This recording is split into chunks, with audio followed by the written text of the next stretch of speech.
Sales lessons from networking. So I'm going to talk about online networking and face-to-face networking, and the one question you must never ask in networking, and more importantly, how to make the most of networking. Before I do, please like and subscribe to my YouTube channel. My YouTube channel was 250 last year, which is very small. Now it's 490, almost 500. So it's clearly connecting with you, which is I'm so happy to hear. Every single week I'm uploading a brand new video. It's either on sales, personal development, mindset, or LinkedIn. And all of that is going to help you so much towards generating more sales in 2024, 2025, and beyond. So, online networking. Even though face-to-face networking is the best way to generate relationships, the best way to generate sales, it's not always possible. Now, I'm based in Ireland and I can't go to every networking event in America or England. So therefore, online networking is what it is. And the two ways to make the most of online networking is to go to the organizer prior and ask to have breakout rooms.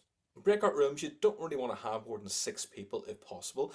That way at least you get a chance to have 10 to 15 minutes time in small groups and be able to talk to each other and network with each other. Because in networking, it's about building relationships. Business is relationships. Sales is relationships. It's trust, of course. It's liking somebody. It's knowing somebody. It's trusting somebody. This is all about relationships. And that was networking is about.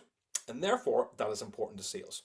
So breakout rooms are ideal. Now, if breakout rooms don't happen, or the networking event is less than 60 minutes, in which case the breakout rooms sometimes can become a bit more challenging.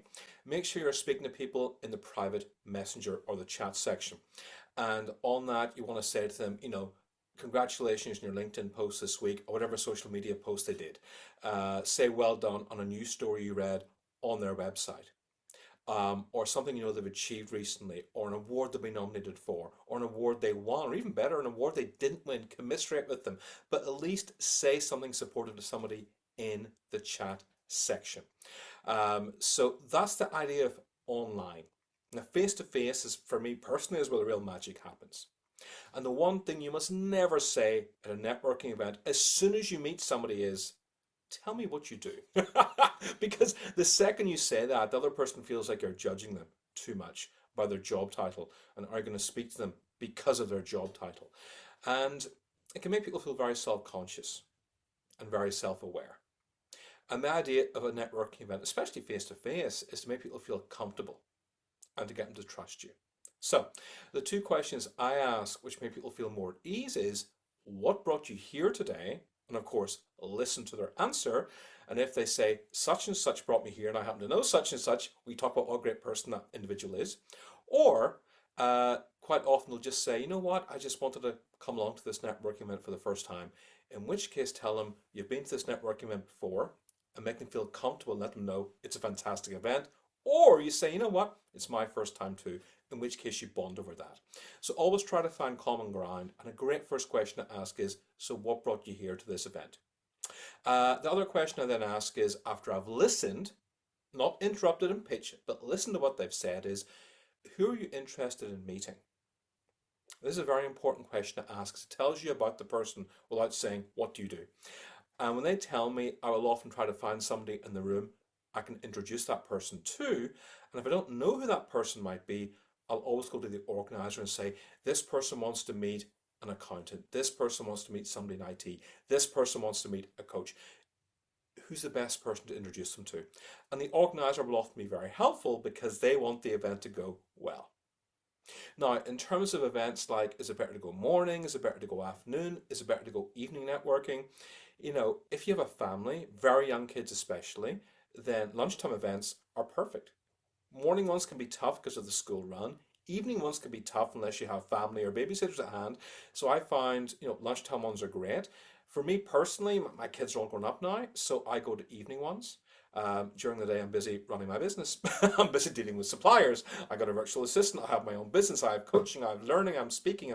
I'm being interviewed on podcasts. So for me, the evening is better. But go to the event that best suits you. And anytime you're going to an event, and just say there's 5 events taking place, and you're unsure which one to go to, the recommendation I always give is go to every event you can, and go at least 3 times. And the reason I suggest that is the first time you go to an event, It might be amazing. And the second time, third time, not so much. And there's other events I've been to where the first time was okay, but the second and third time were terrific. And they became events I regularly went to. Because you want to see where you fit in. You also want to see who to get on with. And you also want to see who gets on with you. And lastly, I want to talk about following up with people. So when I meet somebody and exchange business cards and they're talking, what I do is I write in the back of their business card. That way I don't forget what the person has said.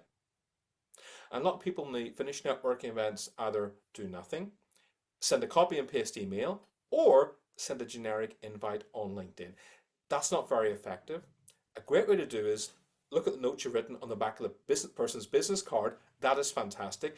If the person doesn't have a business card, then just type up some notes in an Excel document or your CRM, depending what you have. Or you can simply send them a personalized LinkedIn invite. Don't just say, great to meet you tonight, happy to connect. That's still a bit generic.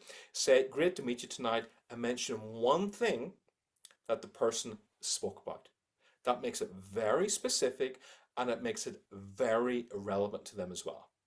What you don't do is send them a spammy message to say, here's the list of my services, here's my brochure attached, contact me. That's not good enough. Again, business takes time. Relationships take time. Networking is a fantastic way to generate trust, which is a fantastic way to make sales. So, just to briefly recap everything as well, you have online and you have face-to-face networking. With online events, you want to have breakout sessions. And if the organizer doesn't do that, ask the organizer to do that. And if not, speak to people in the private chat. And with face-to-face, never start off with, what do you do? Ask somebody what brought them there and listen. Or, then after that, say, who are you interested in meeting, and try to introduce them to that person. If you don't know, get the event organizer to do that as well.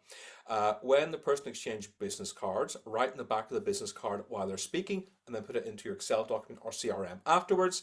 And if they don't have business cards, just listen as carefully as you can. And then afterwards, make sure you connect with them on LinkedIn or their social media platform of choice. Before I go to a networking event, I always like to set myself goals. I always like to say, you know what, I want to meet 3 new people and catch up with 5 current connections. That's a good goal to have because your current connections are very important, but also meeting new people is very important. Don't just go to a networking event and speak to the people you already know. Okay, it's very important to get out of your comfort zone. In fact, thinking of comfort zone, I guess I should also mention about what happens if you go to networking event and you're an introvert. Because I know my eldest is an introvert, cannot stand networking events. My youngest is an extrovert, couldn't be happier. My eldest is an introvert. She doesn't like networking events. And when she asked me for advice, I said, here's what you do. Do not sit in the corner and look at your phone and hope people will speak to you, because it's not often going to happen that way. What you do is you ask questions. You don't have to be a great storyteller. You don't have to be the life and soul of the party. But if you are an introvert or you're a bit shy, asking questions is great. And the 2 questions I asked, so what brought you here today and who do you want to meet, are fantastic. And ask more questions after that as well, because that's what great introverts do. Introverts are brilliant at asking questions and they are great at listening as well. So a lot of information there. I hope that helps. Please subscribe to my YouTube channel so you don't miss out on new videos. Any comments you want to make about networking, any questions you want to ask about networking, just put it in the comments section. Thank you so much.